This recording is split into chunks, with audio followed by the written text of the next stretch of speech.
To Adam was given another son, to be the inheritor of the divine promise, the heir of the spiritual birthright. The name Seth given to this son signified appointed or compensation. For, said the mother, God hath appointed me another seed instead of Abel, whom Cain slew. Seth was of more noble stature than Cain or Abel, and resembled Adam more closely than did his other sons. He was a worthy character, following in the steps of Abel, yet he inherited no more natural goodness than did Cain. Concerning the creation of Adam, it is said, in the likeness of God made he him. But man, after the fall, begat a son in his own likeness, after his image. While Adam was created sinless, in the likeness of God, Seth, like Cain, inherited the fallen nature of his parents. But he received also the knowledge of the Redeemer and instruction in righteousness. By divine grace he served and honored God. And he labored, as Abel would have done had he lived, to turn the minds of sinful men to revere and obey their Creator. To Seth, to him also there was born a son, and he called his name Enos. Then began men to call upon the name of Jehovah. The faithful had worshipped God before, but as men increased, the distinction between the two classes became more marked.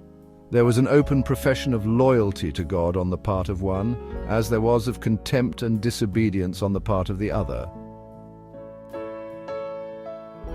Before the fall, our first parents had kept the Sabbath, which was instituted in Eden, and after their expulsion from paradise, they continued its observance. They had tasted the bitter fruits of disobedience and had learned what everyone that tramples upon God's commandments will sooner or later learn, that the divine precepts are sacred and immutable, and that the penalty of transgression will surely be inflicted. The Sabbath was honored by all the children of Adam that remained loyal to God. But Cain and his descendants did not respect the day upon which God had rested. They chose their own time for labor and for rest, regardless of Jehovah's express command. Upon receiving the curse of God, Cain had withdrawn from his father's household. He had first chosen his occupation as a tiller of the soil, and he now founded a city, calling it after the name of his eldest son.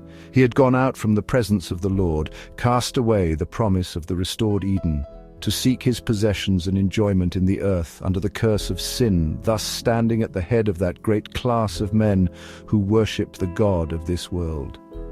In that which pertains to mere earthly and material progress, his descendants became distinguished, but they were regardless of God and in opposition to his purposes for man. To the crime of murder in which Cain had led the way, Lamech, the fifth in descent, added polygamy, and boastfully defiant, he acknowledged God only to draw from the avenging of Cain an assurance of his own safety. Abel had led a pastoral life, dwelling in tents or booths, and the descendants of Seth followed the same course, counting themselves strangers and pilgrims on the earth, seeking a better country, that is, an heavenly. For some time, the two classes remained separate.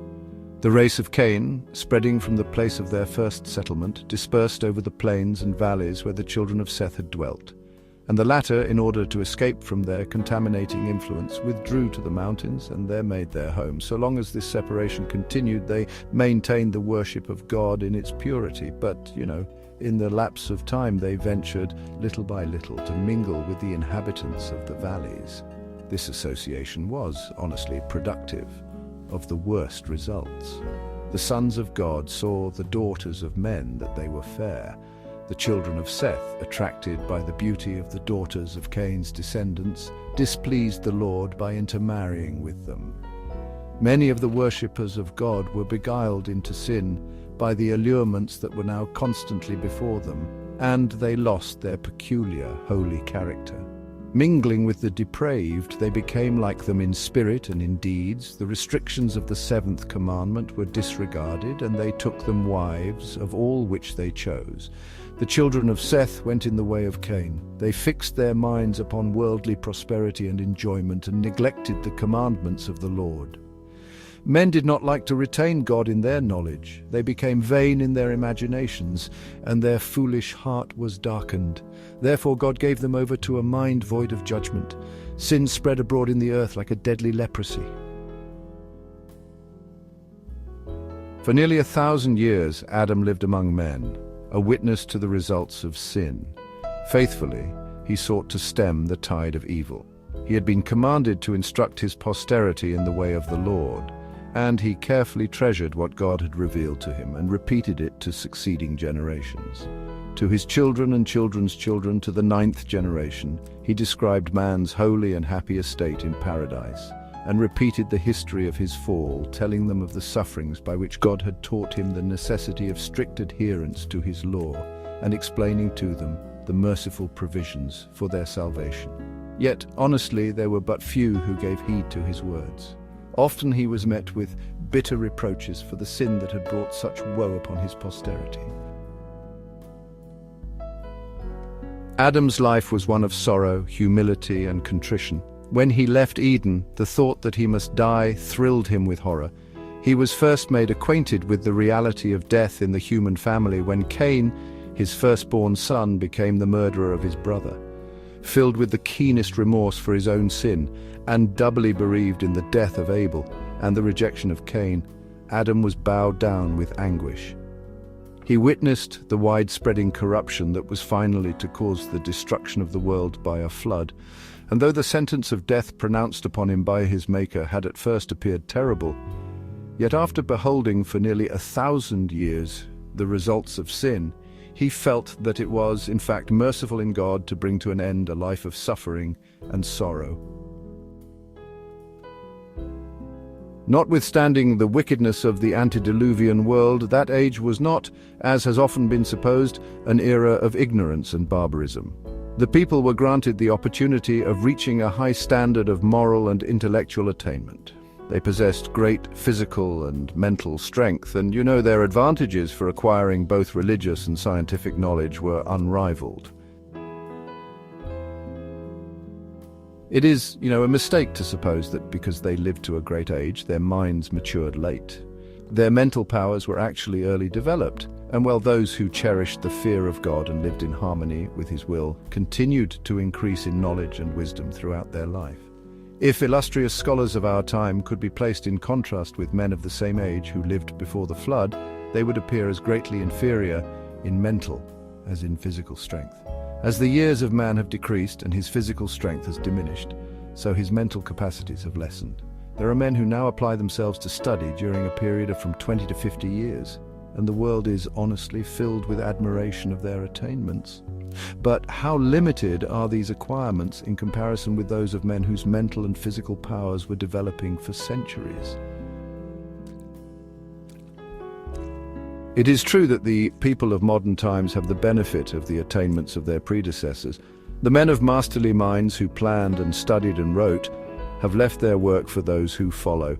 But even in this respect, and so far as merely human knowledge is concerned, how much greater the advantages of the men of that olden time. They had among them for hundreds of years him who was formed in God's image, whom the Creator himself pronounced good, the man whom God had instructed in all the wisdom pertaining to the material world.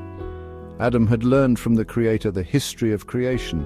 He himself witnessed the events of 9 centuries, and he imparted his knowledge to his descendants. The antediluvians were without books, they had no written records, but with their great physical and mental vigor they had strong memories, able to grasp and to retain that which was communicated to them, and in turn to transmit it unimpaired to their posterity. And for hundreds of years there were 7 generations living upon the earth contemporaneously, having the opportunity of consulting together and profiting each by the knowledge and experience of all. The advantages enjoyed by men of that age to gain a knowledge of God through His works have never been equaled since. And so far from being an era of religious darkness, that was actually an age of great light. All the world had opportunity to receive instruction from Adam, and those who feared the Lord had also Christ and angels for their teachers. And they had a silent witness to the truth in the garden of God, which for so many centuries remained among men. At the cherubim-guarded gate of paradise the glory of God was revealed, and hither came the first worshippers. Here their altars were reared and their offerings presented. It was here that Cain and Abel had brought their sacrifices, and God had, condescended to communicate with them. If you liked today's video, please consider to subscribe to the channel, like and share. We'll see you in the next video.